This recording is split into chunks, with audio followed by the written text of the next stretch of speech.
जय श्री कृष्ण।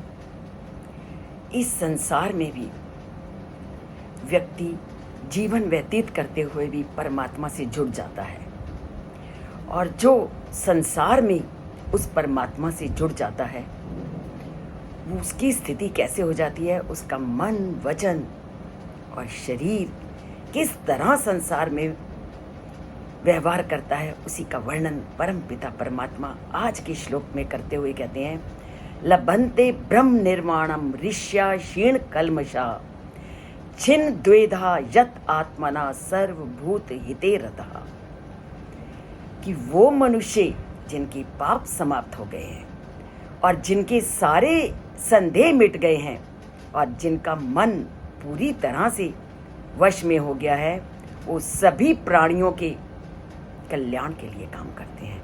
अर्थात जो परमात्मा से जुड़ गया है वो काम भी करेगा तो कल्याण के लिए। वो भगवान को पा लेते हैं, वो संसारिक बंधनों से मुक्त हो जाते हैं। तो ये नहीं कि हम संसार में रह करके परमात्मा से जुड़ नहीं सकते, संसार में रहते हुए भी हम परमात्मा से जुड़ सकते हैं। और जो परमात्मा से जुड़ जाता है वो किस अलौकिक सुख का अनुभव करता है, तो परम पिता परमात्मा कहते हैं कि जो अपने भीतर भगवान के सुख का अनुभव करते हैं, उन संत महात्माओं का जीवन पूरी तरह से प्राणियों के कल्याण में लग जाता है। और ऐसा तो हमारे ग्रंथों में कदम कदम पर वर्णन किया गया है। चाहे हम रामायण को खोल के देखें, रामचरित्र मानस को खोल करके देखें, सब में यही वर्णन है कि जो परमात्मा में रम गया उनका मन, वचन और काया परोपकार में लग गई। तो रामचरित्र में क्या कहा है, पर उपकार वचन मन काया संत सहज स्वभाव खगराया। अर्थात जो करुणा है, जो दया है, वो तो संतों का स्वाभाविक स्वभाव बन जाता है। और इससे प्रेरित होकर जब उनका स्वाभाविक दया से युक्त हो गया तो वाणी से, मन से, शरीर से वो हमेशा दूसरों का कल्याण करेंगे।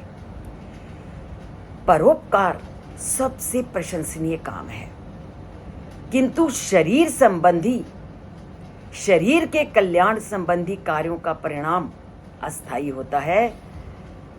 पर जो परोपकार में लग गया, उसका जो किया गया काम है वो युगों युगों तक उसके साथ जाता है। तो युगों युगों तक हमारे काम हमारे साथ जाएं तो करना क्या है, अपने मन, वचन को उन परमात्मा में लगाना है। आत्मिक कल्याण के द्वारा सभी प्रकार के लौकिक कष्टों के मूल में पहुंचकर भगवत चेतना को जागृत करो। इसलिए परम कल्याण का कार्य मनुष्य की चेतना को भगवत चेतना के साथ जोड़ने में सहायता करता है। इस परोपकार के कार्य में महापुरुष शुद्ध मन से तल्लीन रहते हैं। इससे और अधिक भगवान की कृपा प्राप्त होती है। और जो इस मार्ग में चल पड़ा उसके लिए तो समझ लो परमात्मा की प्राप्ति का उसने रास्ता पकड़ लिया। अंत में जब वह मन को पूर्णतः शुद्ध कर भगवान के पूर्ण शरणागत को प्राप्त हो जाता है तो वह दिव्य आध्यात्मिक क्षेत्र में प्रवेश कर सदा के लिए परमात्मा का दिव्य लोक प्राप्त कर लेता है। तो शुरुआत किससे करनी है, पर कल्याण से। पर कल्याण से जुड़ते ही समझ लो परमात्मा के साथ जुड़ने के रास्ते आपको ये खुल गए। तो क्या करते हैं, आज से हम अपने मन, अपने वचन और अपने शरीर से दूसरों के उपकार का करने का रास्ता अपनाते हैं और प्रयत्न करते हैं कि कभी भी हम ऐसी वाणी ना बोलें जो दूसरों को कष्ट हो, कभी भी शरीर से ऐसा कार्य ना करें जो दूसरों को दुख पहुंचाए, और मन से भी कभी किसी का बुरा ना सोचें। ये मत सोचो कि हमारे मन को वो परमात्मा देख नहीं रहा, हमारी मन की सोच भी उस परमात्मा से छुपी नहीं, तो प्रण कीजिए कि हमेशा अच्छा करेंगे मन, वचन और कर्म से। तो इसके लिए जुड़िए चैनल से, सुनिए इन तथ्यों को और परमात्मा से नाता जोड़िए और परमात्मा को पाने का प्रयत्न कीजिए। बोलिए जय श्री कृष्ण। और अगर सब्सक्राइब नहीं किया तो सब्सक्राइब कीजिए।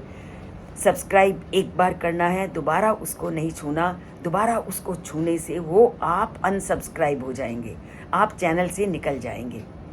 तो लाइक जितनी बार मर्जी कीजिए, पर सब्सक्राइब केवल एक बार करके छोड़ दीजिए।